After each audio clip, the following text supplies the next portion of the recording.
I will not presume to know what this community is going through, the LGBTQ community, and so I asked Equality Florida to send someone. And my new friend, Victoria Kirby York, who is the National Director of Campaigns for the National LGBTQ Task Force.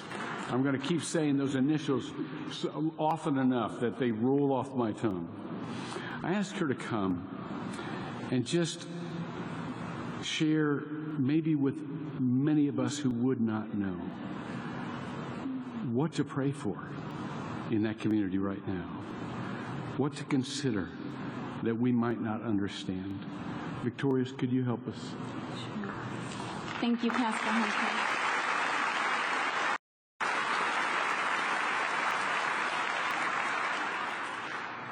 Good evening, beloved community. Thank you so much for being here, for standing in the gap for so many of our community members. Some of you who are here, so many who aren't here, those who are watching, and those who wish they could be here. I grew up about 50 minutes away from here in a town called Brandon, Florida, and lived here until recently, and have a lot of friends across Central Florida, many who frequent Pulse nightclub, many who lost friends Sunday. And as I heard about the news, like many of you, I was heartbroken. I wanted to search out ways in which I could come back home to Florida and get engaged and see what I could do to provide any kind of healing that I could do.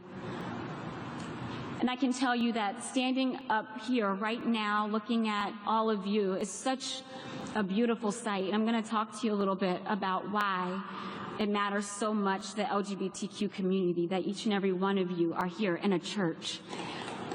In a church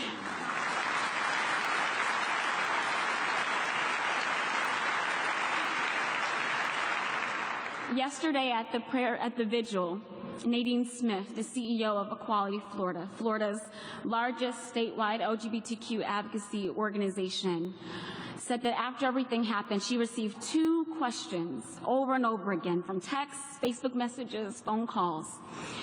The first question was, what can I do to help? And she said in doing that, millions of dollars have been raised in helping to support victims and survivors' families. Thank you for all of you, any of you who donated.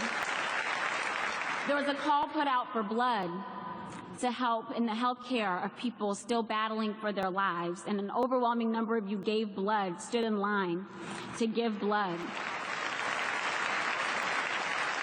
Some of you showed up to make donations of water yesterday to help create memorial spaces for folks who are grieving, to help serve. Many of the pastors here have been serving as healers and counselors. The second question that she received very often is, can any good come out of this? And her response to people has been, no good will come out of this, but we can make good come out of this. And I was really struck by what she said, because as the National Campaigns Director of a national LGBTQ advocacy organization, I look into the faces of so many people who've been kicked out and rejected by their churches. 13-year-olds who are forced to live on the street because they've been kicked out of their homes. 35% of homeless youth in this country are LGBTQ youth, even though we represent less than 5% of the population. And many of those young people have been kicked out because they have family members, parents specifically, who have not accepted who they are and who they love. We also look at the suicide rates amongst LGBTQ people, particularly LGBTQ youth. Again, over a third of suicides, one of the leading causes of death, sadly, for far too many young people, come from the LGBTQ community. Again, less than 5% of the population. So death has been a reality that we experience for those who have attempted to take their lives, for the dozens of transgender women, particularly of color, who've lost their lives due to hate crimes over the last couple years and before. And so when we look at that question, how we can make good come out of this moment, my charge to you all for this prayer is for grace, for graceful conversations with each other and for each other, to come into those conversations on both sides from a place of wanting to understand, wanting to heal, wanting to empathize. Because our community, for far too many, have never witnessed a sight like this. A church where they can come, be prayed over, and not be forced to change who they are or who they love.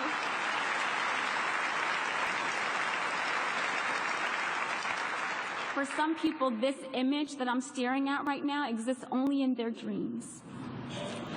And I got involved in this work because as a Christian and as a person it was my number one goal as a kid to learn how to read the Bible by 3rd grade, to read it through. Like, that was my motivation, to learn how to read. And the verse that has always stuck with me and that I say to so many in the LGBTQ community is that beloved verse, John 3:16, that whosoever shall believe shall have everlasting life. And that whosoever in red had no asterisk. That whosoever, it didn't say whosoever who's black, or whosoever that's white, or whosoever that's Latino or Asian or indigenous. It didn't say whosoever that's cisgender or transgender or lesbian, gay, bisexual, or queer or questioning. It said whosoever, full stop.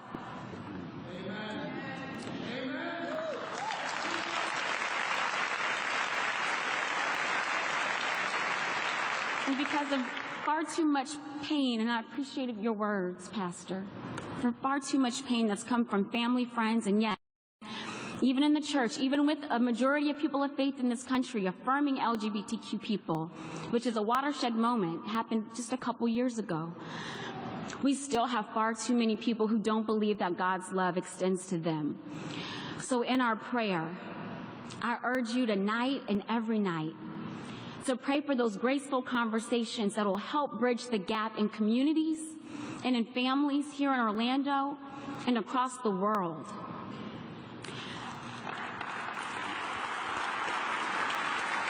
And because there are far too many LGBTQ people who've never had this experience, for those in the audience who would like to be prayed over tonight, who would like to come to the altar and feel comfortable coming down to do so, to feel God's love tonight in this moment through prayer, please feel free to come to the altar if you feel comfortable and so led. Thank you. As you are coming, if there are people from that community who want to be prayed over, we would love to do that. And as you are coming, just kneel at the altar. Here's what I want from the spiritual leadership of the community, the Christian spiritual leadership that's here. If you would come up and lay hands. We have a tradition in our churches, laying hands. And so I want to pray a brief prayer, but I want all of the Christian community to be able to, if there are other faiths here, to be able to bless and affirm and just symbolically show we're all in this together. This isn't one representative. This is all of us. So would you come up and lay hands on Victoria? And if any of the LGBTQ community wants to be prayed for, come down and, come on up here on stage. If you're brave enough to come down, come up with us and we'll lay hands on you, okay? Come on up. Come on up. Come on up. Come on up. Everybody?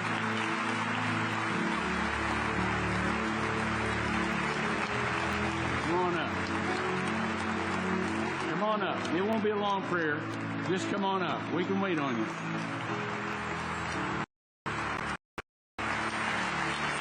Good. Come on. Come on.